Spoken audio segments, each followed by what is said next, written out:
पाए बलिहारी गुरु अपने दियो थाय అని చెప్పి दियो बताए అని చెప్పి మనకు కబీర్ దాస్ చెప్తున్నప్పుడు గురువు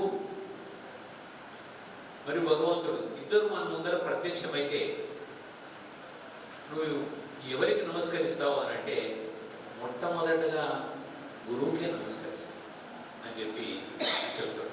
ఎందుకంటే గురువు వల్లనే భగవంతుని యొక్క దర్శనం జరుగుతుంది. ఆ విధంగానే మాకు మదన్జీ వల్లనే మాకు ఈ ఆవాసం యొక్క దీని ప్రతిష్టలు మరి మొత్తం అంతర్జాతీయ స్థాయికి వెళ్ళినందులో అతిశయోక్తి. వారి యొక్క కృషి చాలా అభినందనీయం, నేను మాటల్లో చెప్పలేను. కాబట్టి మరి మదన్జీ లాంటి మరి ఒక రత్నం ఆవాసానికి దొరకడం మేము అదృష్టంగా భావిస్తూ తరగతి గదిలోనే దేశ నిర్మాణం జరుగుతుందని చెప్పి